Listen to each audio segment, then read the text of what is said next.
비 오는 화요일, 박선희가 시장에서 무거운 김치 박스를 들어 올리는 순간 번개처럼 허리를 찌르는 통증에 악 하고 비명을 지르며 그 자리에 주저앉았습니다. 잠깐만요. 숨이 제대로 쉬어지지 않는 박선희에게 바로 그때 시어머니의 전화가 울렸죠.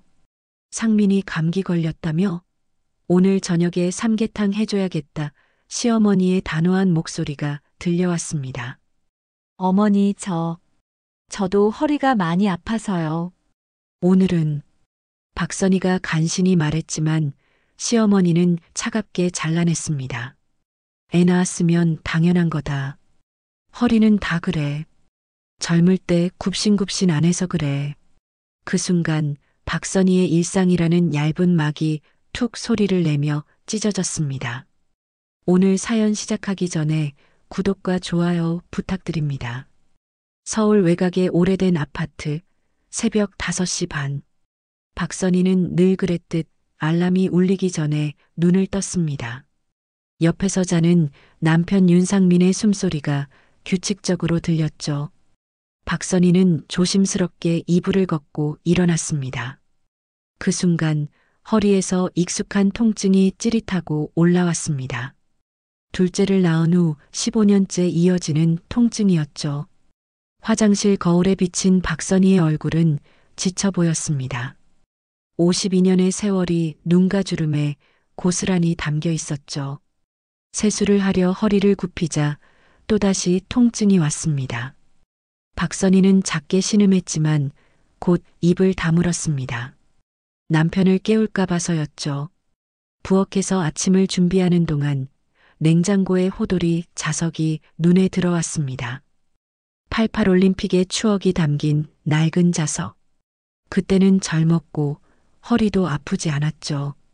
된장찌개가 끓어오르는 소리와 함께 윤상민이 일어났습니다. 오늘도 시장 가나?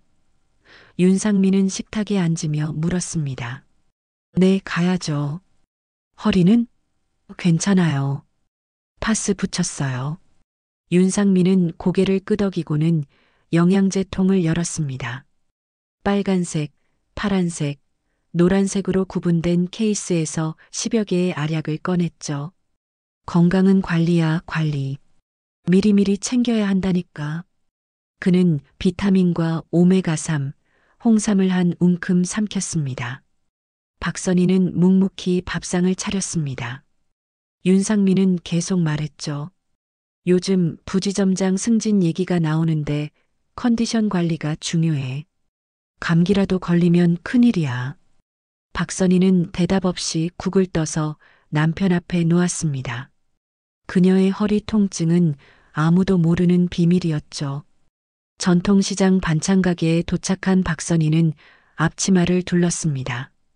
가게 주인 장만수가 걱정스럽게 물었죠. 선희 씨, 오늘 안색이 안 좋네요? 아니에요, 괜찮아요. 박선희는 억지로 미소를 지었습니다. 낮은 의자에 앉아 깻잎을 닦기 시작했죠.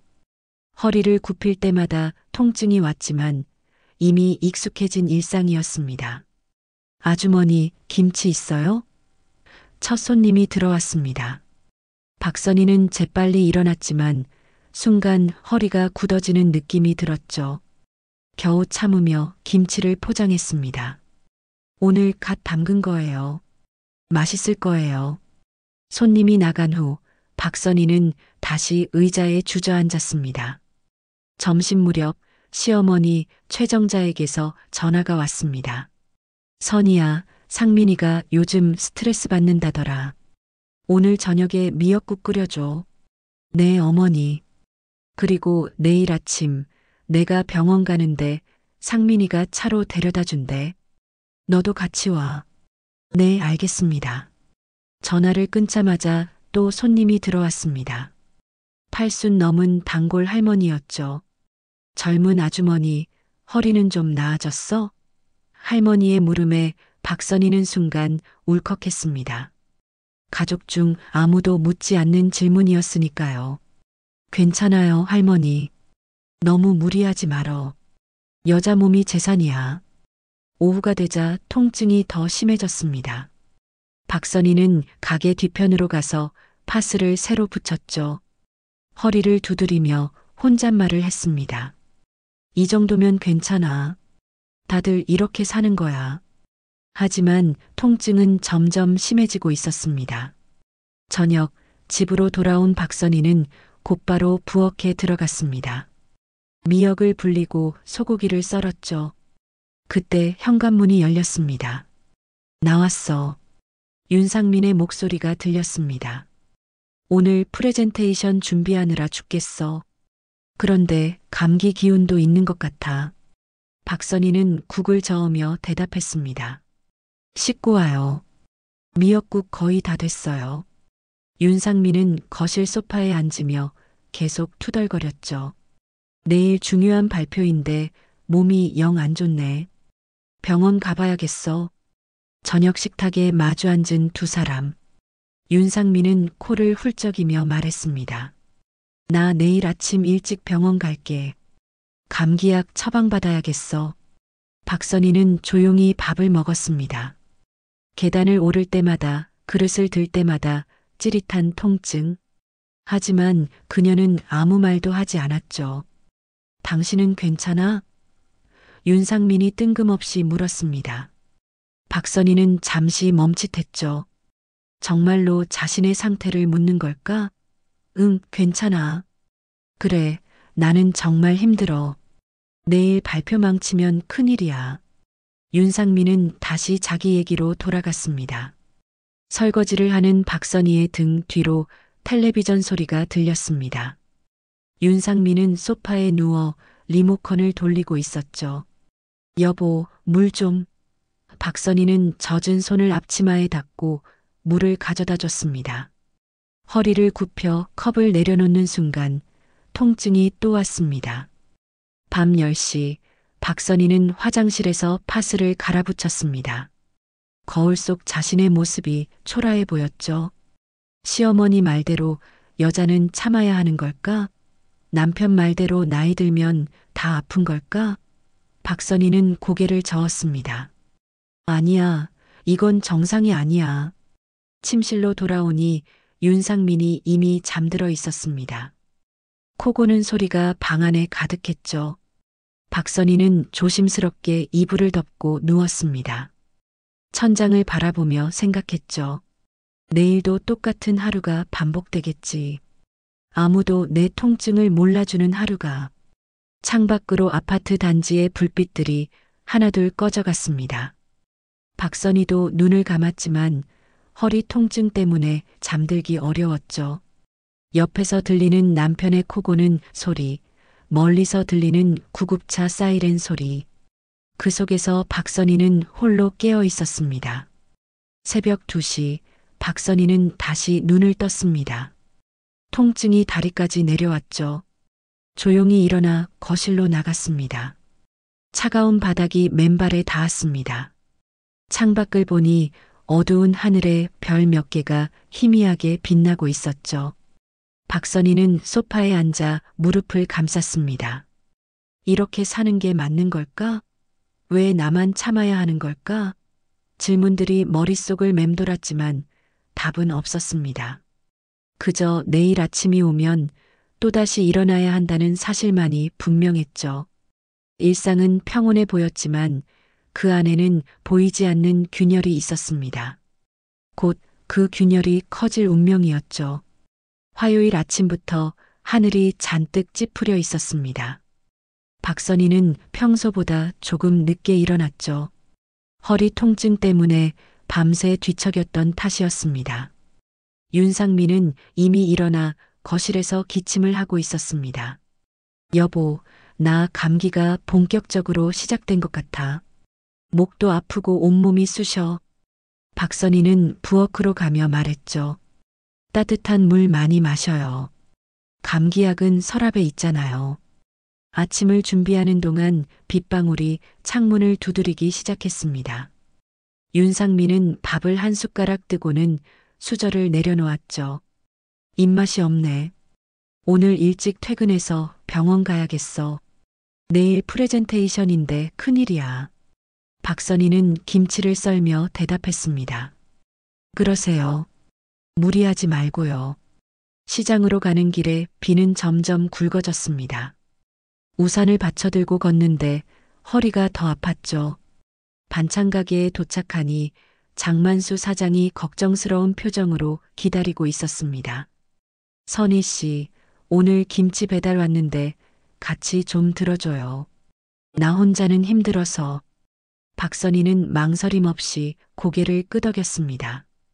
김치 박스는 생각보다 무거웠습니다. 비에 젖은 바닥은 미끄러웠고 박선희는 조심스럽게 박스를 들어 올렸죠. 그 순간이었습니다. 허리에서 번개가 치는 것 같은 통증이 올라왔습니다. 아! 박선희는 자신도 모르게 소리를 질렀고 박스는 바닥에 떨어졌습니다. 김치가 여기저기 흩어졌죠. 장만수가 급히 달려왔습니다. 어머, 선희 씨, 괜찮아요? 박선희는 허리를 붙잡고 그 자리에 주저앉았습니다. 숨이 제대로 쉬어지지 않았죠. 잠깐만요.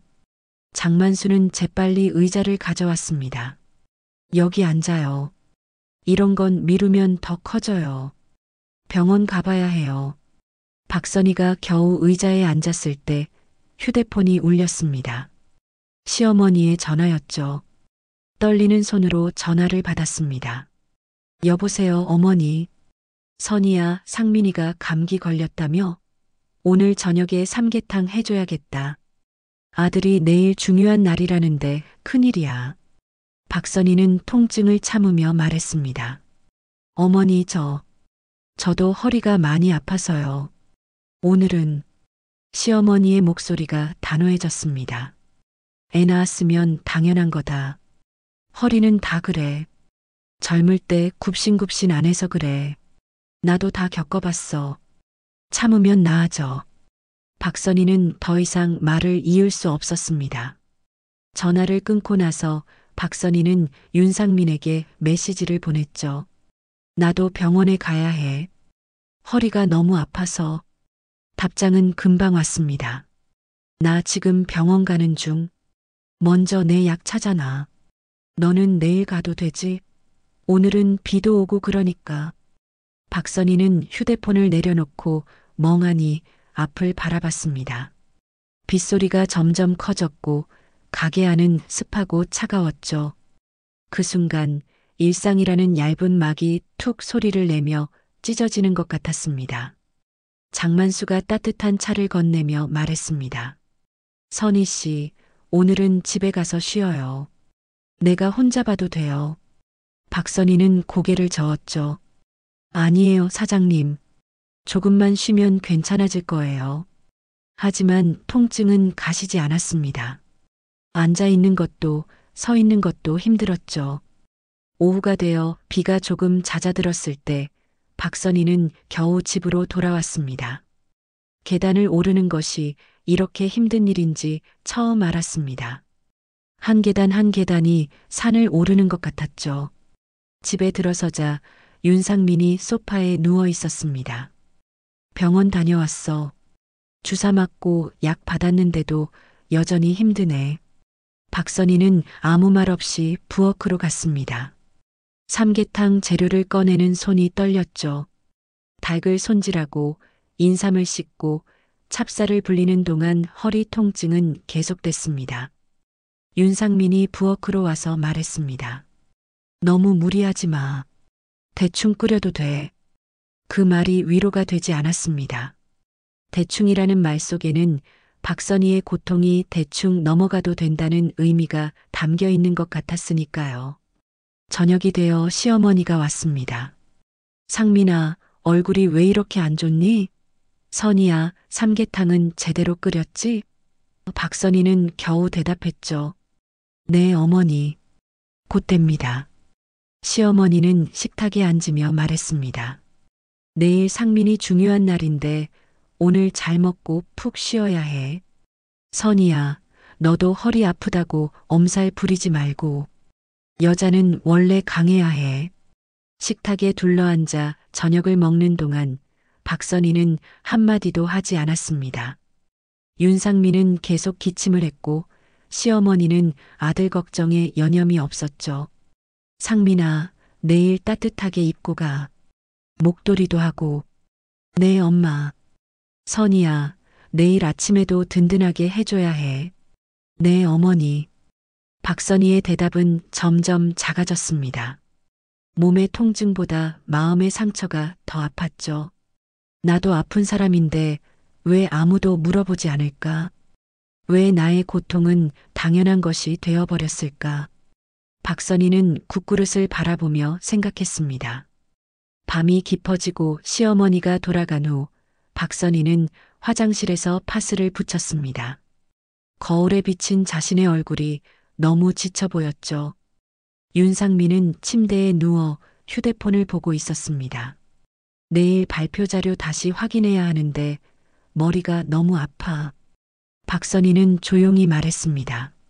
나도 내일 병원에 가고 싶어요. 윤상민은 휴대폰에서 눈을 떼지 않고 말했죠. 그래, 가. 근데 오전에는 안 되고 오후에 가. 내가 차 써야 해서. 박선희는 더 이상 아무 말도 하지 않았습니다. 불을 끄고 누웠지만 잠은 오지 않았죠. 창밖으로 빗소리가 다시 들려왔습니다. 일상의 균열은 점점 커지고 있었습니다. 수요일 아침 박선희는 동주민센터 보건소를 찾았습니다. 접수대 앞에 서는 것조차 힘들었죠. 통증이 다리까지 내려와 걸음걸이가 부자연스러웠습니다. 접수 직원이 물었습니다. 어디가 불편하셔서 오셨나요? 허리가 너무 아파서요. 어제부터 갑자기 심해졌어요. 직원은 서류를 건네며 말했죠. 물리치료실로 가보세요. 김미란 선생님이 계십니다. 물리치료실은 보건소 2층에 있었습니다. 계단을 오르는 것이 고역이었지만 박선희는 난간을 잡고 천천히 올라갔습니다. 물리치료실 문을 열자 따뜻한 공기가 얼굴을 스쳤죠. 김미라는 50대 중반의 여성으로 편안한 미소를 지으며 박선희를 맞았습니다. 어서 오세요. 많이 아프신가 봐요. 표정에 다 나타나네요. 김미라는 박선희의 자세를 꼼꼼히 살폈습니다. 허리를 굽히게 하고 다리를 들어 올리게 하고 걷는 모습도 관찰했죠. 근막이 완전히 굳어 있네요. 그리고 디스크 증상도 의심됩니다. 이 정도면 꽤 오래전부터 아프셨을 것 같은데요. 박선희는 고개를 끄덕였습니다. 둘째 낳고부터요. 한 15년 됐나? 김미란의 표정이 심각해졌습니다. 15년이요? 그동안 치료는 안 받으셨어요? 파스 붙이고 찜질하고 그 정도만요. 큰 병원에서 MRI 촬영을 해보셔야 합니다. 정확한 진단이 필요해요. 여기서는 임시 치료만 가능하거든요. 김미라는 박선희를 치료 침대에 눕히고 전기 치료를 시작했습니다. 치료를 받는 동안 박선희는 천장을 바라봤습니다. 형광등 불빛이 흐릿하게 보였죠. 김미란이 옆에서 말했습니다. 혹시 가족분들은 아시나요? 이 정도 통증이면 일상생활이 힘드셨을 텐데. 박선희는 쓴웃음을 지었습니다. 남편이 감기에 걸려서 시어머니는 며느리 허리 아픈 건 당연하다고 하시고요. 김미란이 한숨을 쉬었습니다. 우리 세대 여자들이 다 그래요. 아파도 참고 참다가 더 큰 병 만들고. 병원 예약 도와드릴까요? 네, 부탁드려요. 김미라는 컴퓨터로 대학병원 예약 시스템에 접속했습니다. 다음 주 화요일 오전에 자리가 있네요. 예약할까요? 네, 감사합니다. 보건소를 나와 집으로 가려는데 휴대폰이 울렸습니다. 윤상민이었죠. 여보, 나 발표 끝났어. 그런데 컨디션이 더 안 좋아져서 병원 한 번 더 가려고. 카드 좀 확인해봐. 한도가 얼마나 남았는지. 박선희는 가방에서 지갑을 꺼내 의료비 통합카드를 확인했습니다. 그런데 카드가 작동하지 않았죠. 카드사에 전화를 걸었습니다. 고객님, 최근 한 달 내 의료비 지출이 집중되어 일시 정지된 상태입니다. 어떤 내역인가요? 확인해 드리겠습니다. 윤상민님 명의로 여러 병원과 약국 결제가 있네요. 이비인후과, 내과, 한의원. 총 금액이 상당합니다. 박선희는 놀랐습니다. 그동안 윤상민이 이렇게 자주 병원을 다녔다니. 집에 돌아오니 시어머니가 현관 앞에서 기다리고 있었습니다. 선희야, 약은 타왔니? 어머니, 저 오늘 제 허리 치료받으러 갔다 왔어요. 허리? 그깟 허리 갖고 병원을 가? 상민이 약부터 타와야지. 제 검사는 다음 주에 하기로 했어요. 시어머니의 얼굴이 굳어졌습니다. 큰일이다. 상민이가 어젯밤에도 오한이 났다더라. 박선희는 용기를 내어 말했습니다. 어머니, 저도 아파요. 정말 많이 아파요. 시어머니는 팔짱을 끼며 말했죠. 누가 아니래. 근데 남자 감기는 독해. 집 기둥이 쓰러지면 안 돼. 여자는 참아야지. 그 말은 마치 이 집의 새로운 규칙처럼 들렸습니다. 아들 우선, 며느리 보류. 박선희는 더 이상 대답하지 않고 집으로 들어갔습니다. 부엌에서 점심을 준비하는데 장만수 사장에게서 전화가 왔습니다. 선희 씨, 오늘은 어때요? 내일 출근 가능해요? 박선희는 망설이다 말했죠. 사장님, 죄송한데 며칠 쉬어야 할 것 같아요. 병원에서 안정이 필요하다고. 당연하죠. 건강이 먼저예요. 내가 오전은 봐줄 테니 언니는 병원 다녀요. 시장 사람들도 다 아픕니다. 참고 미루다 큰 병 되는 거예요. 장만수의 말에 박선희는 눈물이 날 뻔했습니다. 가족보다 타인이 더 자신을 걱정해 주는 것이 아이러니했죠. 전화를 끊고 박선희는 거실 소파에 앉았습니다. 허리 통증은 여전했지만 마음의 통증이 더 컸습니다. 텔레비전에서는 오후 드라마가 흘러나왔지만 박선희의 귀에는 아무것도 들리지 않았죠. 저녁이 되어 윤상민이 들어왔습니다. 병원에서 링거 맞고 왔어. 의사가 며칠 더 쉬라는데 내일 회사는 어떻게 하지? 박선희는 조용히 말했습니다. 나도 다음 주에 MRI 찍기로 했어요. 윤상민은 놀란 표정을 지었죠. MRI? 그 정도로 심해? 물리치료사가 꼭 찍어보래요. 디스크일 수도 있다고. 그때 시어머니가 또 찾아왔습니다. 상민아, 얼굴색이 더 안 좋구나. 선희야, 오늘은 뭐 해줬어? 죽 끓였어요, 어머니. 죽? 그것만으로 어떻게 기운을 차려. 고기라도 구워줘야지. 박선희는 다시 부엌으로 갔습니다. 프라이팬에 고기를 올리는 손이 떨렸죠. 허리를 펴는 것조차 힘들었습니다. 식사 시간 내내 시어머니는 아들 걱정만 했습니다. 상민아, 내일은 집에서 쉬어라. 회사는 나중에 가도 돼. 네, 엄마. 선희야, 내일 아침부터 보양식 좀 해줘라. 전복죽이라도. 박선희는 고개만 끄덕였습니다. 말할 기력조차 없었죠. 밤이 되어 박선희는 일기장을 펼쳤습니다. 오랜만에 꺼낸 일기장은 먼지가 쌓여 있었죠. 떨리는 손으로 펜을 잡고 썼습니다.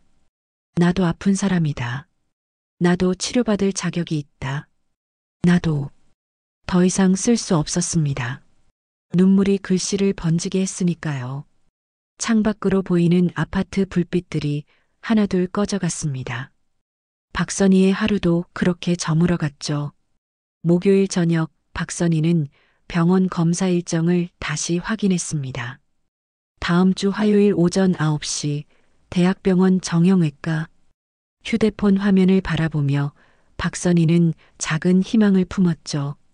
드디어 제대로 된 검사를 받을 수 있다는 안도감이 들었습니다. 그런데 바로 그때 시어머니에게서 전화가 왔습니다.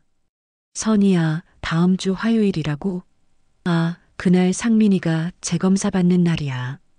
오전에 종합검진 예약했다더라. 차는 같이 써야 할 것 같은데. 박선희의 가슴이 철렁 내려앉았습니다. 그럼 제가 택시를. 아이고, 아깝지. 택시비가 얼마나 나온다고. 내 검사는 좀 미뤄. 그깟 허리는 파스 붙이면 돼.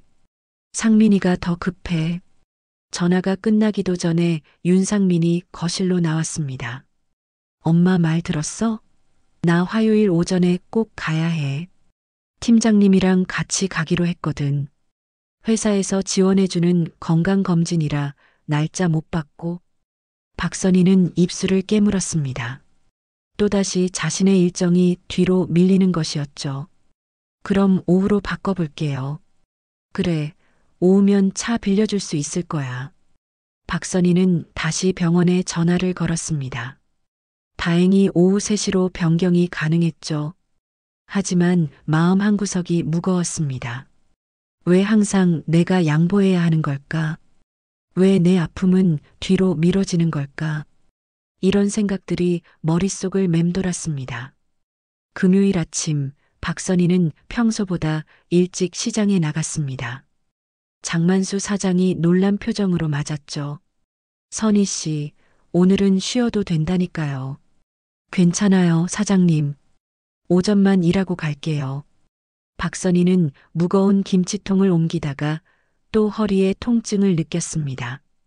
순간 다리에 힘이 풀렸지만 꾹 참고 일을 계속했죠. 점심 무렵 보건소의 김미란이 시장에 들렀다가 박선희를 발견했습니다. 어머, 선희 씨. 일하고 계세요? 무리하시면 안 돼요. 조금만 더 하고 쉴게요. 지금이라도 제 친구가 운영하는 물리치료실에 가보세요. 통증 주사라도 맞으면 좀 나아질 거예요. 김미라는 명함을 건네며 걱정스러운 표정을 지었습니다. 오후가 되어 집으로 돌아오니 시어머니와 윤상민이 거실에서 대화를 나누고 있었습니다. 상민아, 이번 검진에서 꼭 위내시경도 해봐라. 요즘 속이 안 좋다며? 네, 엄마. 스트레스 때문인지 소화가 잘 안 돼요. 박선희가 들어오자 시어머니가 말했죠. 선희야, 늦었네. 국이 다 식었잖아. 병원에서 많이 기다렸어요. 박선희는 거짓말을 했습니다. 사실은 시장에서 일했지만 그 말을 할 수가 없었죠. 윤상민은 코를 훌쩍이며 말했습니다. 나도 오늘 하루 종일 힘들었어. 회의하느라 정신없었는데 몸은 계속 안 좋고. 시어머니가 고개를 끄덕였습니다. 그러니까 건강검진 꼭 받아야 해. 남자는 한번 무너지면 회복이 어려워. 박선희는 부엌으로 가서 국을 데웠습니다. 가스레인지 앞에 서 있는데 갑자기 눈물이 날 것 같았죠. 시어머니의 목소리가 들려왔습니다. 여자는 원래 참는 거다. 애 낳고 허리 안 아픈 여자가 어딨어. 나도 그랬고 우리 어머니도 그랬어. 그 말이 박선희의 가슴에 못처럼 박혔습니다. 저녁을 먹은 후 박선희는 베란다로 나갔습니다. 차가운 바람이 얼굴을 스쳤죠. 멀리 보이는 아파트 단지의 불빛들이 반짝였습니다. 그때 윤상민이 나와서 말했습니다. 화요일에 병원 가는 거 정말 미안해. 근데 나도 어쩔 수가 없어서. 알아요. 박선희의 대답은 짧았습니다. 그날 밤 박선희는 잠을 이루지 못했습니다. 허리 통증이 심해져서 어떤 자세로도 편하지 않았죠. 옆에서 자는 윤상민의 코 고는 소리가 유독 크게 들렸습니다. 박선희는 조심스럽게 일어나 거실로 나갔습니다. 탁자 위에 놓인 가족 사진을 바라봤죠. 언제 찍었는지도 기억나지 않는 오래된 사진이었습니다. 토요일 아침 박선희는 혼자 동네 정형외과를 찾았습니다. 작은 병원이었지만 일단 진통제라도 처방받고 싶었죠. 의사는 엑스레이를 보며 말했습니다. 디스크 초기 증상 같은데요. 큰 병원에서 정밀 검사를 받아보세요. 그리고 당분간은 무거운 것 들지 마시고 충분히 쉬셔야 합니다. 병원에서 나오는 길에 박선희는 약국에 들렀습니다. 약사가 처방전을 보며 말했죠. 통증이 심하신가 봐요. 이 약은 식후에 꼭 드시고 속 쓰리면 제산제도 같이 드세요. 약봉투를 들고 집으로 가는 길, 박선희는 문득 자신이 너무 외롭다는 생각이 들었습니다. 집에 돌아오니 시어머니가 부엌에서 무언가를 찾고 있었습니다. 선희야, 상민이 영양제 어디 뒀어? 오메가3 말이야. 찬장 위에 있어요, 어머니. 아, 그리고 화요일에 상민이 검진 갈 때 같이 가서 기다려줘. 혼자 가면 불안하잖아. 박선희는 대답 대신 고개만 끄덕였습니다. 오후가 되자 윤상민이 거실에서 텔레비전을 보고 있었습니다. 여보, 물 좀 가져다 줘. 그리고 담요도. 박선희는 허리를 굽혀 담요를 집어들었습니다. 그 순간 또다시 통증이 치고 올라왔죠. 아! 작은 신음소리가 새어나왔습니다. 윤상민이 돌아봤지만 곧 다시 텔레비전으로 시선을 돌렸습니다. 조심해. 나이 들면 다 여기저기 아픈 거야. 그날 저녁 박선희는 일기장에 또 한 줄을 적었습니다. 내 아픔은 아무의 아픔도 아니구나. 글씨가 흐려졌습니다. 눈물 때문이었죠. 창밖으로 보이는 달이 유독 차갑게 느껴지는 밤이었습니다. 일요일 저녁 박선희는 시어머니 집에 저녁 식사를 가져다 드리러 갔습니다. 같은 아파트 다른 동에 사는 시어머니는 주말이면 늘 박선희가 해온 음식을 먹었죠. 현관문을 열고 들어가니 시어머니가 거실 탁자에서 무언가를 정리하고 있었습니다. 노란색 봉투가 여러 개 보였죠. 어머니, 저녁 가져왔어요. 박선희가 부엌으로 가려는데 탁자 위에 봉투가 눈에 들어왔습니다. 의료비라고 적힌 봉투였죠. 박선희는 순간 멈췄습니다. 자신이 몇 달 전부터 조금씩 모아둔 병원비 봉투와 똑같았으니까요. 떨리는 손으로 봉투를 집어들었습니다. 안을 보니 자신의 이름이 적힌 메모가 있었죠. 선희 병원비 마이너스 5만 원, 3만 원, 2만 원. 어머니, 이건... 박선희의 목소리가 떨렸습니다. 시어머니가 돌아보며 말했죠. 아, 그거 내가 서랍에 숨겨둔 거 봤어. 쓸데없이 돈 모아서 뭐 하려고? 상민이 영양제 사는 게 더 급하길래 먼저 썼다. 박선희는 믿을 수 없다는 표정으로 시어머니를 바라봤습니다. 그건 제 병원비예요. MRI 검사 받으려고 모은 거라고요.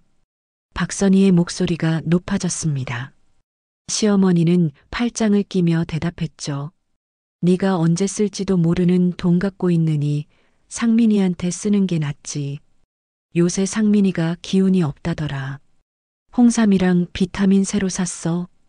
박선희는 봉투를 내려놓으며 말했습니다. 어머니, 저 정말 아파요. 의사가 꼭 검사 받으래요. 디스크일 수도 있다고. 그깟 털이. 너는 점잖아. 나이 78인 나도 버티는데. 시어머니의 말은 단호했습니다. 박선희는 더 이상 참을 수 없었죠. 젊다고요? 전 52살이에요. 15년째 아프다고요. 박선희가 처음으로 목소리를 높였습니다. 시어머니는 놀란 표정을 지었지만 곧 다시 굳은 얼굴로 말했죠. 목소리 낮춰. 무슨 버릇이야. 시어미한테 대들어? 그때 현관문이 열리며 윤상민이 들어왔습니다. 무슨 일이야? 밖에서도 소리가 들리던데. 박선희는 남편을 바라보며 말했습니다. 어머니가 내 병원비를 당신 영양제 사는데 쓰셨대. 윤상민은 어깨를 으쓱하며 말했죠. 그게 뭐 큰일이야? 영양제는 필요한 거잖아.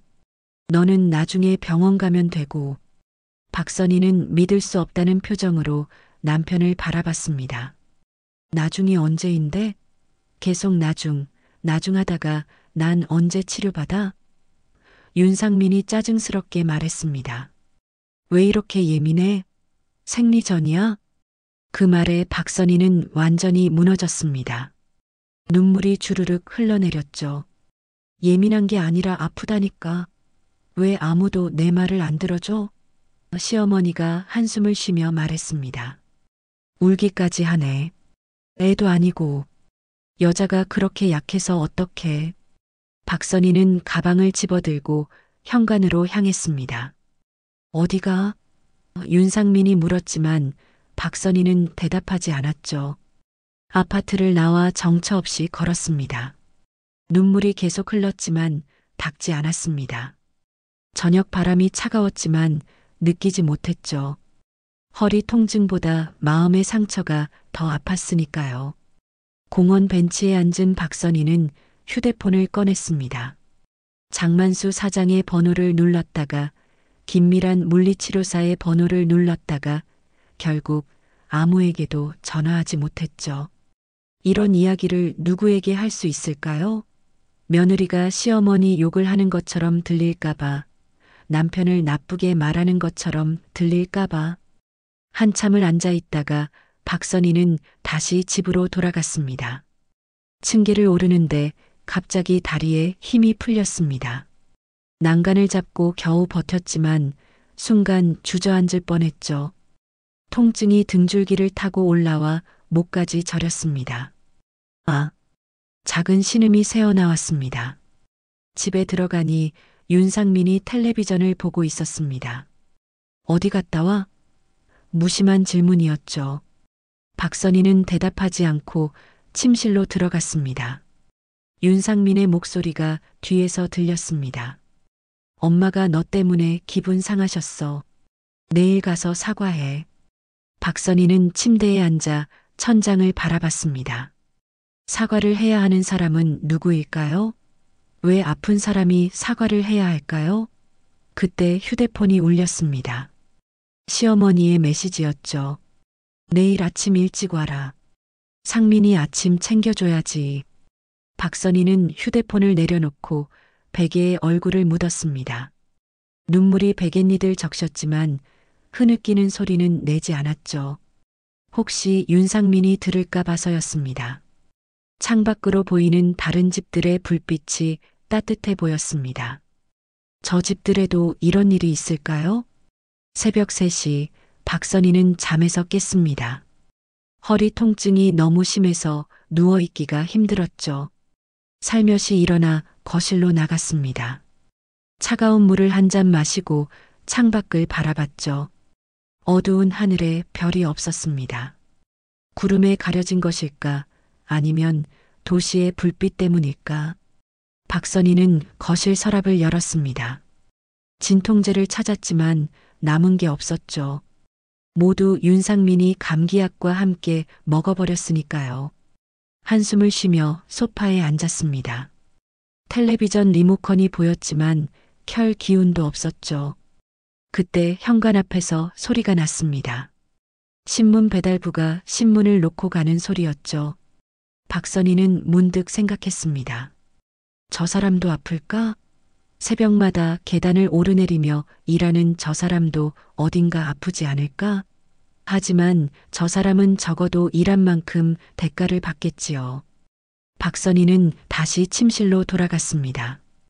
윤상민은 여전히 코를 골며 자고 있었죠. 박선희는 조심스럽게 누웠지만 통증 때문에 편한 자세를 찾을 수 없었습니다. 옆으로 누워도 똑바로 누워도 엎드려도 아팠죠. 결국 베개를 허리에 받치고 반쯤 앉은 자세로 눈을 감았습니다. 아침이 오고 있었습니다. 또다시 일어나서 아침을 차리고 시장에 가고 저녁을 만들어야 하는 하루가. 하지만 박선희는 알고 있었습니다. 이대로는 안 된다는 것을, 무언가 바뀌어야 한다는 것을, 그 변화가 얼마나 힘들지라도 이제는 시작해야 한다는 것을. 월요일 오후 박선희는 퇴원 수속을 마치고 병원 로비에 앉아 있었습니다. 응급실에서 하룻밤을 보낸 후 겨우 통증이 가라앉았죠. 의사는 당분간 절대 안정이 필요하다고 했지만 집에 가면 또 일상이 기다리고 있을 것을 알았습니다. 그때 복도 끝에서 익숙한 목소리가 들렸습니다. 선희 씨, 김미란이 다가왔습니다. 보건소 물리치료사인 김미란은 걱정스러운 표정이었죠. 병원에 입원했다는 소식 듣고 왔어요. 괜찮아요? 박선희는 억지로 미소를 지었습니다. 네, 이제 좀 나아졌어요. 혼자 왔어요? 가족은? 김미란의 질문에 박선희는 고개를 숙였습니다. 남편은 회사, 시어머니는 오늘 아침에 잠깐 오셨다가 가셨어요. 박선희는 시어머니가 병실에서 한 말을 떠올렸죠. 일부러 크게 앓는 거 아니야? 상민이 걱정시키려고. 그 말이 가슴에 못처럼 박혀 있었습니다. 김미란이 박선희의 손을 잡았습니다. 잠깐 시간 있어요? 병원 뒤 공원에 가서 차라도 한잔해요. 두 사람은 병원 뒤편의 작은 공원으로 갔습니다. 벤치에 앉자 김미란이 보온병에서 따뜻한 차를 따라줬죠. 선희 씨, 이대로는 안 돼요. 몸이 완전히 망가지기 전에 뭔가 바꿔야 해요. 박선희는 차를 한 모금 마시며 말했습니다. 어떻게 바꿔요? 시어머니는 며느리가 아프면 안 된다고 하시고 남편은 제 병원비보다 자기 영양제가 더 중요하다고 생각해요. 눈물이 또 흘러내렸습니다. 김미란이 휴지를 건네며 말했죠. 알아요. 우리 세대 여자들이 다 그래요. 하지만 선희 씨, 우리 어머니 세대를 한번 생각해봐요. 그분들은 자기 아픔을 말할 언어가 없었어요. 아프다고 말하면 나약하다고, 게으르다고 손가락질 받았죠. 그래서 참는 법만 배웠어요. 말 대신 참는 게 전부였으니까. 김미란의 말에 박선희는 잠시 생각에 잠겼습니다. 그래도 왜 저한테만 그렇게 하실까요? 아마 시어머님도 그렇게 살아오셨기 때문일 거예요. 자기도 참았으니 너도 참으라는 거죠. 그게 당신들이 아는 유일한 방법이니까. 그때 박선희의 휴대폰이 울렸습니다. 장만수 사장이었죠. 선희 씨, 몸은 좀 어때요? 시장 사람들이 다 걱정해요. 사장님, 죄송해요. 내일부터는 출근할게요. 무슨 소리예요? 완전히 나을 때까지 쉬어요. 건강이 최고예요. 전화를 끊고 박선희는 김미란을 바라봤습니다. 시장 사장님이 가족보다 더 걱정해 주네요. 김미란이 고개를 끄덕였죠. 그게 현실이에요.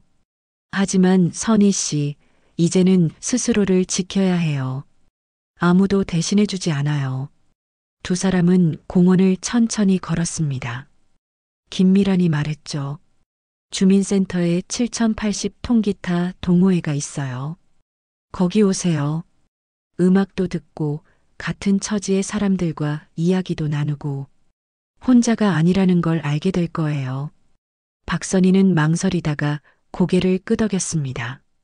집으로 돌아온 박선희는 현관문을 열기 전 잠시 멈췄습니다. 안에서 시어머니와 윤상민의 목소리가 들렸죠. 선희가 너무 약해. 나 때는 애 셋 낳고도 이랬는데. 그러게요, 엄마. 요즘 여자들은 너무 나약해요. 박선희는 문을 열고 들어갔습니다. 두 사람이 놀란 표정으로 돌아봤죠. 벌써 왔어? 윤상민이 물었습니다. 박선희는 가방을 내려놓으며 말했습니다. 네, 왔어요. 그리고 할 말이 있어요. 거실 소파에 앉은 박선희는 숨을 깊이 들이쉬었습니다. 저는 앞으로 제 치료를 먼저 받을 거예요. 의료비 카드도 제 몫을 따로 만들 거고요. 시어머니가 눈을 크게 떴습니다. 뭐? 갑자기 왜 이래? 갑자기가 아니에요, 어머니. 15년을 참았어요. 이제는 저도 치료받을 권리가 있어요. 박선희의 목소리는 떨렸지만 단호했습니다. 윤상민이 짜증스럽게 말했죠. 왜 이렇게 이기적이야? 그 말에 박선희는 웃음이 나왔습니다. 이기적이라고요? 제 병원비로 제 치료받겠다는 게 이기적인가요? 그럼 제 병원비로 당신 영양제 사는 건 뭔가요? 윤상민이 말문이 막혔습니다. 박선희는 일어나 방으로 가다가 멈췄습니다. 오래된 앨범이 선반에 보였죠. 무심코 펼쳐보니 시어머니의 젊은 시절 사진이 있었습니다. 공장 앞에서 어린 상민을 안고 있는 흑백 사진. 그 뒤에 낡은 편지가 끼워져 있었죠. 정자야, 그때 내 허리 수술 못하게 해서 미안하다. 내가 벌이가 없어서 못 도왔다. 상민이만은 아프지 않게 키우자. 시아버지의 편지였습니다.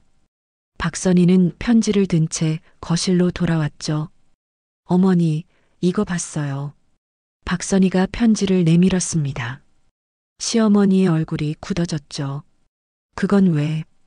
어머니도 아프셨구나. 치료도 못 받으셨구나.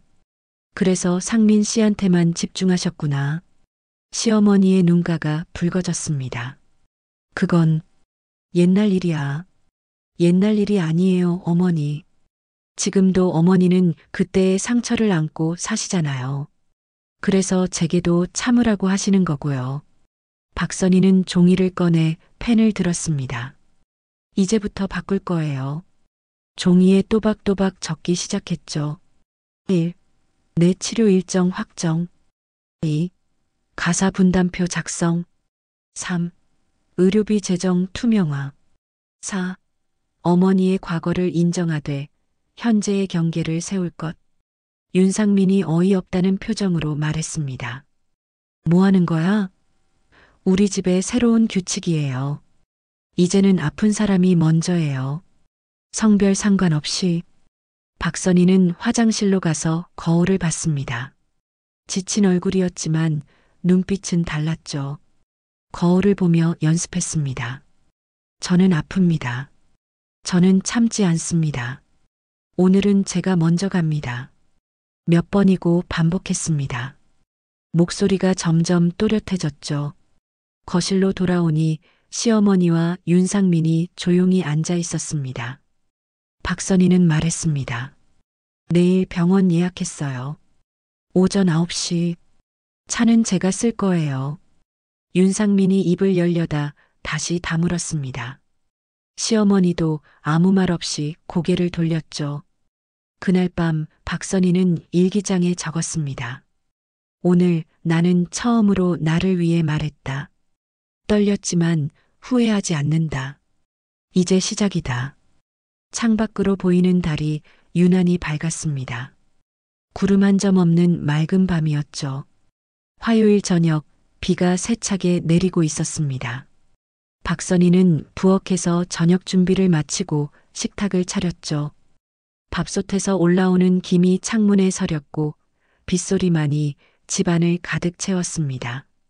윤상민과 시어머니가 거실에서 식탁으로 왔지만 평소와 달리 무거운 침묵이 흘렀죠. 숟가락 소리만 들리던 중 박선희가 천천히 입을 열었습니다. 저 다음 주 MRI 잡았습니다. 그날 차는 제가 씁니다. 그리고 의료비 카드는 제 몫을 따로 만들 거예요. 윤상민이 숟가락을 탁 내려놓았습니다. 갑자기 왜 이렇게 일방적으로 통보해?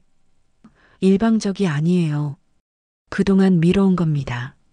박선희의 목소리는 떨렸지만 단호했죠. 시어머니가 날카롭게 말했습니다. 내가 내 돈 좀 쓴 게 뭐 그리 큰일이라고 난리야? 박선희는 품에서 노란 봉투와 낡은 편지를 꺼냈습니다. 시아버지가 시어머니에게 쓴 편지였죠. 어머니, 이거 봤어요. 정자야, 그때 내 허리 수술 못하게 해서 미안하다. 상민이만은 아프지 않게 키우자. 어머니도 아프셨구나. 그때 아무도 들어주지 않아서 더 굳어지셨구나. 시어머니의 얼굴이 하얗게 질렸습니다. 그건 왜? 어머니도 아프셨지요. 치료도 못 받으셨지요. 그래서 제 말도 안 들으신 거예요. 나는 상민이만은. 시어머니의 목소리가 떨렸습니다. 그래서 저는 늘 아파도 사람이 아니었어요. 박선희가 단호하게 말했죠. 저는 며느리이기 전에 한 사람입니다. 윤상민이 어색하게 웃으며 끼어들었습니다. 그럼 내가 내일 병원 가는 거 미루고. 아니요. 내일은 제가 갑니다. 당신 감기는 약으로 버틸 수 있어요. 의사도 그랬죠. 저는 지금 못 버텨요. 폭탄 같은 침묵이 떨어졌습니다. 빗소리가 천둥처럼 크게 들렸죠. 윤상민의 어깨가 처음으로 축 처졌습니다. 난 아프다는 말하면 누가 들어줄 줄 알았어. 회사에서도 집에서도. 당신은 늘 괜찮아 보였고 나도 사람이라니까요. 박선희의 외침이 집안을 울렸습니다. 시어머니가 낮은 목소리로 말했습니다. 봉투, 미안하다. 나도 그때 허리 수술 못해서 평생 후회했다. 상민이라도 지키면 그 후회가 좀 덜해질 줄 알았다.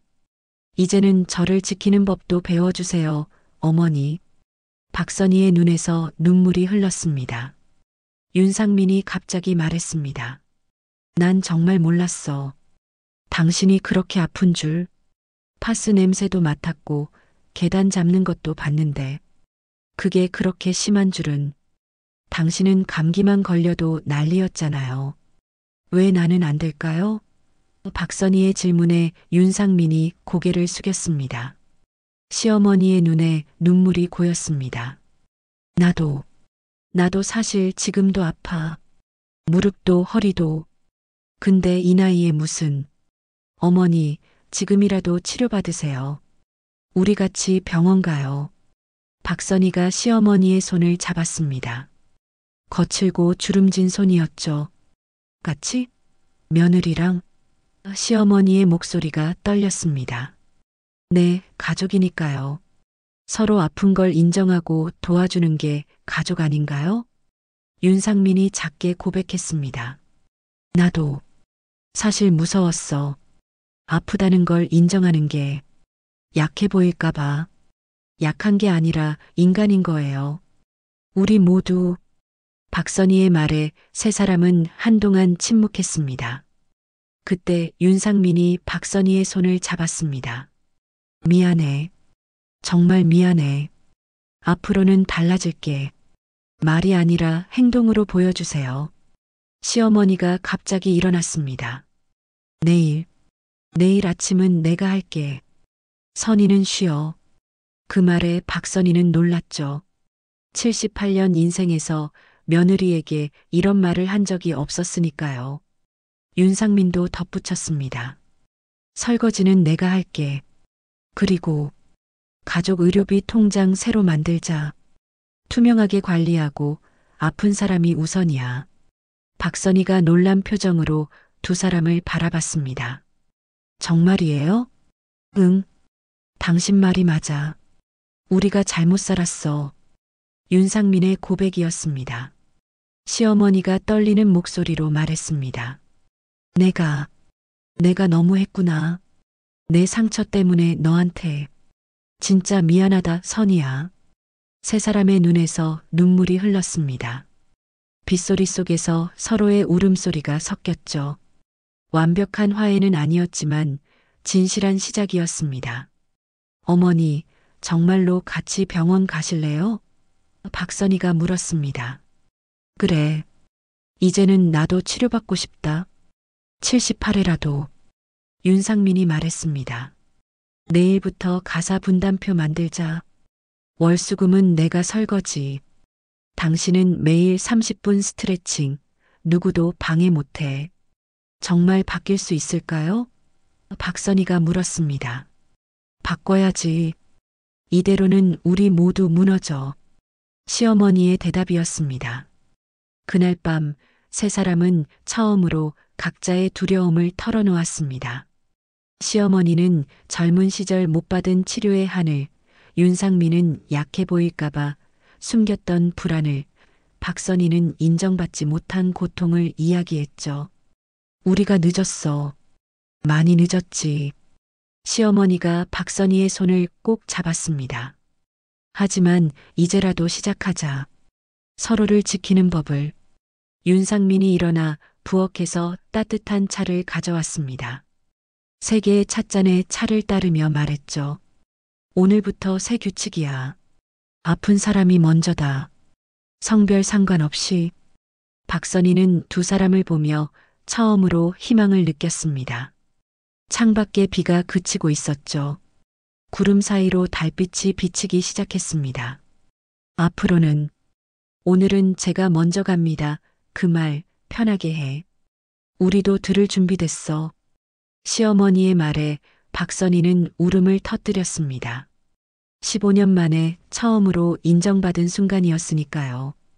그 밤 낡은 아파트의 작은 식탁에서 기적이 일어났습니다. 서로의 아픔을 인정하고 함께 치유하기로 약속한 세 사람. 빗물에 씻긴 하늘처럼 그들의 관계도 새롭게 시작되고 있었죠. 일주일 뒤 대학병원 정형외과. 박선희가 MRI 검사실에서 나오자 윤상민이 기다리고 있었습니다. 검사 끝났어? 힘들었지? 남편이 박선희의 가방을 받아들었죠. 일주일 전과는 완전히 다른 모습이었습니다. 진료실에서 의사가 모니터를 보며 말했습니다. 다행히 수술은 필요 없습니다. 꾸준한 재활치료로 충분히 회복 가능해요. 윤상민이 먼저 물었죠. 얼마나 걸릴까요? 최소 석 달입니다. 무리하지 마시고요. 병원을 나오자 윤상민이 말했습니다. 보건소 물리치료실에 벌써 등록해뒀어. 김미란 선생님이 담당이래. 박선희는 놀라서 남편을 봤습니다. 언제? 어제. 당신 자는 사이에 다녀왔어. 집에 도착하니 미역국 냄새가 났습니다. 현관을 열자 시어머니가 나왔죠. 왔니? 국 끓여놨다. 식탁에는 정성스럽게 차려진 밥상이 있었습니다. 박선희는 믿을 수 없다는 표정으로 시어머니를 봤죠. 어머니가 이걸 다. 78이 뭐 어때? 며느리 아픈데 이 정도는 해야지. 시어머니가 쑥스럽게 웃었습니다. 식탁에 앉자 시어머니가 먼저 물었습니다. 검사 결과는? 수술 안 해도 된대요. 정말 다행이다. 시어머니가 안도의 한숨을 쉬었죠. 윤상민이 종이를 꺼냈습니다. 가사 분담표야. 월수금 내가 설거지, 화목 엄마가 반찬. 그리고 매일 저녁 7시부터 8시까지는 당신 스트레칭 시간. 누구도 방해 금지. 상민이가 설거지를? 시어머니가 놀랐습니다. 해야죠. 이제부터는요. 박선희는 두 사람을 보며 눈물이 났습니다. 왜 울어? 그냥 고마워서. 시어머니가 박선희의 손을 잡았습니다. 우리가 너무 늦었어. 미안하다 정말로. 저녁이 되자 박선희는 베란다로 나갔습니다. 통기타 동호회에서 받은 악보를 펼쳤죠. 그때 윤상민이 따라 나왔습니다. 뭐해? 기타 코드 연습이요. 나도 배울래. 부부 취미 하나쯤 있으면 좋잖아. 시어머니도 나왔습니다. 나도 껴줘. 손가락 운동 되겠네. 세 사람이 작게 웃었습니다. 어머니, 내일 병원 같이 가요. 무릎 검사 받으셔야죠. 박선희가 말했습니다. 그래, 가자. 이제는 나도 건강 챙겨야지. 윤상민이 휴대폰을 보여줬습니다. 의료비 통장 앱이야. 세 사람 이름으로 등록했어. 이제 투명하게 관리하자. 화면에는 박선희, 윤상민, 최정자가 나란히 있었죠. 밤이 되자 시어머니가 일어났습니다. 내일 아침은 내가 할 테니 늦잠 자. 현관에서 돌아보며 말했죠. 선희야, 앞으로는 오늘은 제가 먼저 갑니다. 그 말 편하게 해.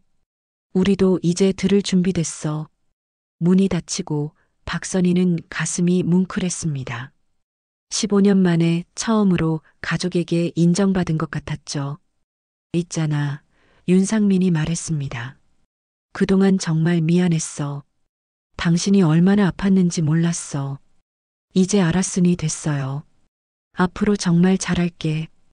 행동으로 보여줄게. 두 사람은 거실 창가에 섰습니다. 밤 공기가 상쾌했죠. 우리 정말 달라질 수 있을까요? 박선희가 물었습니다. 이미 달라지고 있잖아. 윤상민이 대답했죠. 다음 날 아침 박선희는 처음으로 9시에 눈을 떴습니다. 부엌에서 소리가 났죠. 나가보니 윤상민과 시어머니가 아침을 차리고 있었습니다. 일어났어? 앉아. 시어머니가 말했습니다. 상민이가 국을 너무 짜게 했어. 내가 다시 했지. 엄마가 달걀찜 태웠길래 내가 다시 했고, 두 사람의 티격태격이 정겹게 들렸습니다. 박선희는 따뜻한 밥을 한 숟가락 떴습니다. 누군가 대신 차려준 아침. 처음이었죠. 오늘 물리치료 몇 시야? 윤상민이 물었습니다. 11시요. 같이 가자. 연찬했어. 정말? 응. 치료받는 날은 항상 같이 갈게. 시어머니가 말했습니다. 나는 오후에 병원 가니까 같이 가자. 제가 예약 도와드릴게요. 그래, 든든하네. 점심 무렵 보건소 물리치료실. 김미란이 박선희를 반갑게 맞았습니다. 가족분들이 많이 달라지셨다면서요? 네, 기적 같아요. 기적이 아니라 당연한 거예요. 이제야 제자리를 찾은 거죠. 치료를 받으며 박선희는 생각했습니다. 나는 아프다고 말할 수 있는 사람이 되었다. 그리고 이제 가족도 그 말을 들을 준비가 되었죠. 저녁 세 사람은 다시 식탁에 모였습니다. 윤상민이 설거지를 하고 시어머니가 차를 우렸습니다. 박선희는 편안히 앉아 있었죠. 처음으로요. 내일은 뭐 할까? 시어머니가 물었습니다. 그냥 평범한 하루요. 하지만 이제는 서로를 아끼는 평범한 하루. 박선희가 대답했습니다. 냉장고에 호돌이 자석은 여전히 있었지만 그 옆에 새 메모가 붙었습니다. 우리 집 새 규칙 아픈 사람이 먼저다. 창밖으로 보이는 아파트 불빛들이 따뜻했습니다. 오래된 아파트지만 이 집에는 새로운 온기가 흐르고 있었죠. 선희야, 시어머니가 말했습니다. 오늘부터 우리 다시 시작이야. 제대로 된 가족으로. 네, 어머니. 이제 시작이에요. 윤상민이 박선희의 어깨를 감쌌습니다. 사랑해. 그리고 미안해. 나도 사랑해요. 이제는 정말로. 박선희는 생각했습니다. 허리는 여전히 아프지만 마음은 치유되고 있다고. 혼자가 아니라 함께 아프고 함께 나아가는 가족이 있다고. 밤이 깊어갔습니다. 하지만 이 집의 불빛은 따뜻하게 켜져 있었죠. 서로의 아픔을 먼저 듣는 법을 배운 세 사람. 그들의 진짜 이야기는 이제부터 시작이었습니다. 오늘 사연 어떠셨나요? 오늘 사연 들어주셔서 감사합니다. 구독과 좋아요 부탁드리며 다음에 더 좋은 사연으로 찾아뵙겠습니다. 지금까지 인생의 굴레방달이었습니다.